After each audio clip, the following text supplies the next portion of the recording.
Hello ಗೆಳೆಯರೇ, welcome to S in Kannada channel.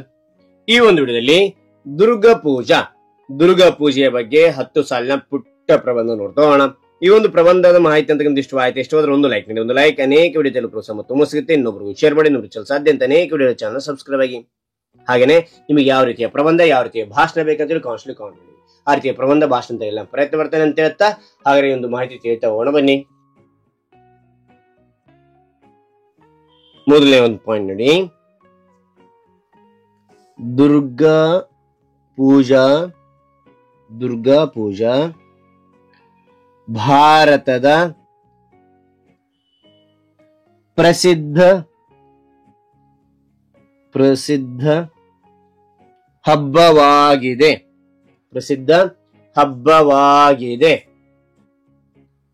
Durga ಪೂಜಾ ಭಾರತದ ಪ್ರಸಿದ್ಧ ಹಬ್ಬವಾಗಿದೆ. ಎರಡನೇ ಪಾಯಿಂಟ್ ನೋಡಿ, ದುರ್ಗಾ ಪೂಜೆಯನ್ನು ದುರ್ಗೋತ್ಸವ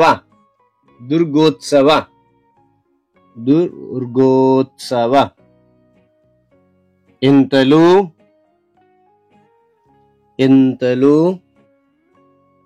ಕರೆಯುತ್ತಾರೆ.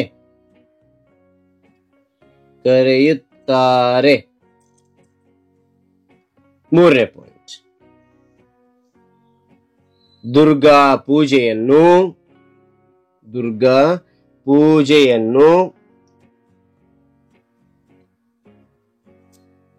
ಅಶ್ವಿನಿ ಮಾಸದಲ್ಲಿ ಅಥವಾ ಅಶ್ವಿನಿ ತಿಂಗಳಲ್ಲಿ ಅಂತೂ ಇಲ್ಲಿ ಬರೀಬಹುದು ಮಕ್ಕಳೇ, ಏನ್ ಪ್ರಾಬ್ಲಮ್ ಇಲ್ಲ.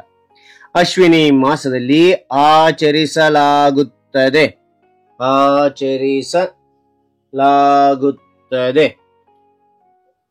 ಓಕೆ, ಅಂತ ನೋಡಿ. ನಾಲ್ಕನೇ ಪಾಯಿಂಟ್ ನೋಡಿ, ದುರ್ಗಾ ಪೂಜೆ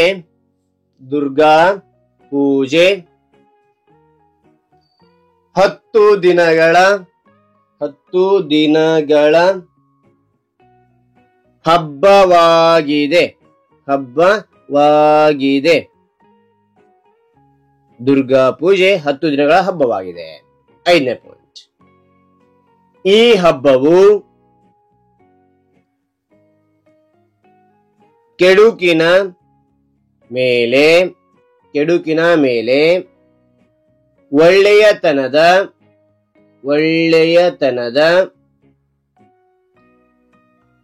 ವಿಜಯವನ್ನು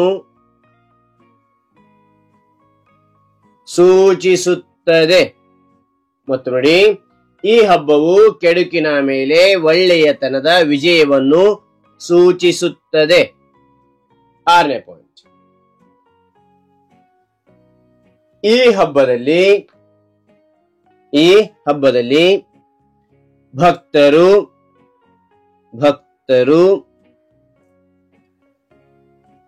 ದುರ್ಗಾ ದೇವಿಯ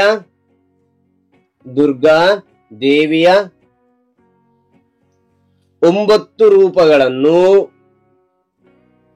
ಪೂಜಿಸುತ್ತಾರೆ. ಈ ಹಬ್ಬದಲ್ಲಿ ಭಕ್ತರು ದುರ್ಗಾದೇವಿಯ 9 ರೂಪಗಳನ್ನು ಪೂಜಿಸುತ್ತಾರೆ. ಏಳನೇ ಪಾಯಿಂಟ್, ಈ ಹಬ್ಬದಂದು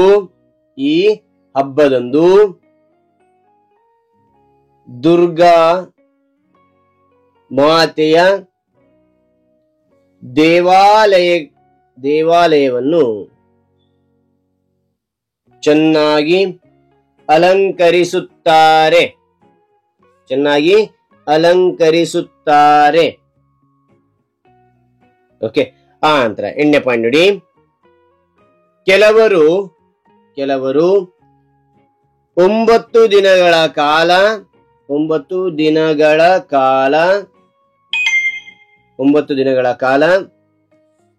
ಉಪವಾಸ ಆಚರಿಸುತ್ತಾರೆ.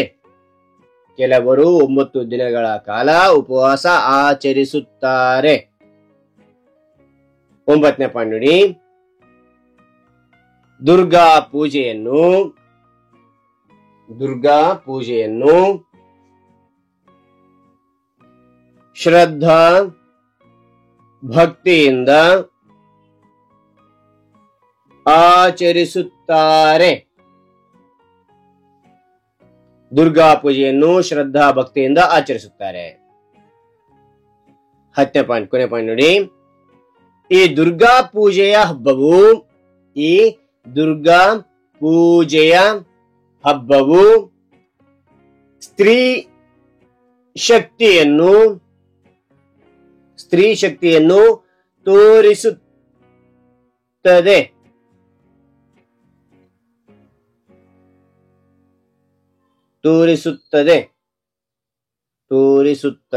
ಓಕೆ,